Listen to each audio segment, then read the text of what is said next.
गुप्त विद्या चैनल में आपका स्वागत है।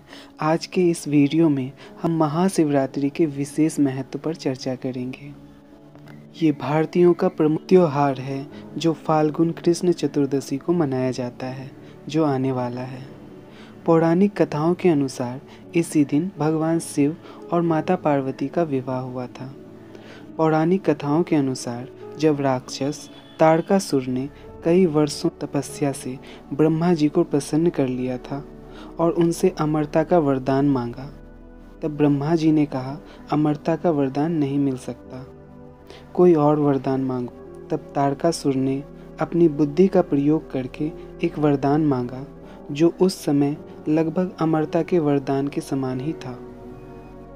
उसने वरदान मांगा कि अगर मेरी मृत्यु हो तो केवल शिव पुत्र से ही हो। उस वक्त शिवजी सती के आत्मदाह के कारण घोर वैराग्य की स्थिति में थे। वे घोर तपस्या में चले गए थे। इस तरह से उनका विवाह होना और उनसे पुत्र होना असंभव ही था। इस तरह से तारकासुर का अत्याचार बढ़ता चला गया। उसने कई लोकों पर कब्जा कर लिया। देवताओं ने कई तरह की विनती की, कई तरह के प्रयत्न किए कि किसी तरह शिवजी विवाह के लिए राजी हों। इस क्रम में कामदेव को भस्म होना पड़ा। तब किसी ने माता पार्वती से विवाह करने के लिए राजी और उनका विवाह संपन्न हुआ। इसी दिन को महाशिवरात्रि कहते हैं। इसके बाद शिवजी के पुत्र कार्तिक, जिसे दक्षिण में मुर्गन के नाम से जाना जाता है, उन्होंने तारकासुर का वध किया और तीनों लोगों को असुरों से मुक्त किया। शिवरात्रि का त्यौहार भारत सहित पूरी दुनिया में बड़े ही उत्साह से मनाया जाता है। वैसे तो पूरे साल में 12 या 13 शिवरात्रि आती हैं जो हर महीने आते हैं, लेकिन ये महाशिवरात्रि साल में एक ही बार आता है। ये कुछ विशेष होता है, इसीलिए इसे महाशिवरात्रि कहा जाता है। शिवरात्रि का त्यौहार महत्वपूर्ण है साधकों के लिए जो तंत्र साधना करते हैं, जो योग साधना करते हैं, क्योंकि इस दिन हमारे सौर मंडल में, हमारे ब्रह्मांड में कुछ विशेष घटता है। ये दिन अमावस्या के एक दिन पहले होता है, जो सबसे अंधेरी रात होती है। ये हर महीने ऐसी रात आती है जिसे शिवरात्रि के नाम से जाना जाता है, लेकिन महाशिवरात्रि ऐसी रात्रि होती है जिसमें सौर मंडल भी कुछ विशेष स्थिति में होता है।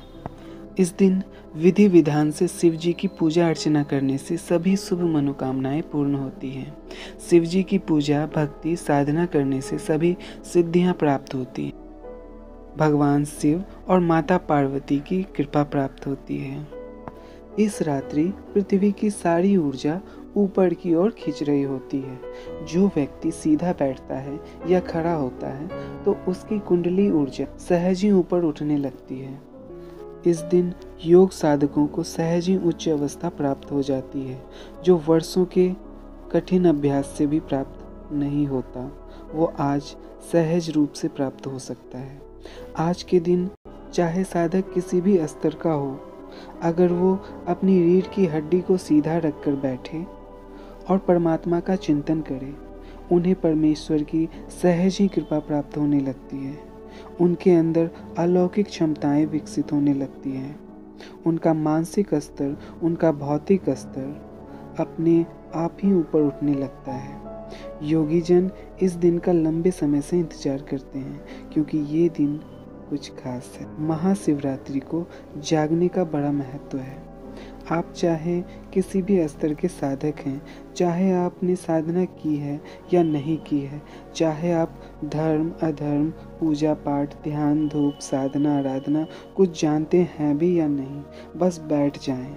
इस दिन बस बैठ जाएं, अपनी रीढ़ की हड्डी को सीधा कर कर। बस सोए नहीं, बस उठकर बैठ जाएं, नाचें गाएं, कुछ भी करें, बस सोए नहीं।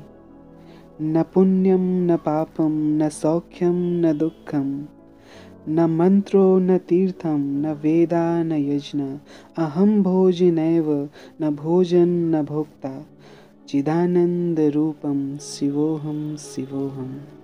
न मैं पुण्य हूँ न मैं पाप हूँ, न मैं इन्हें जानता हूँ, न मंत्र न तीर्थ न वेद न यज्ञ, ना मैं भोजन हूँ ना मैं खाया जाने वाला हूँ, ना मैं खाने वाला हूँ।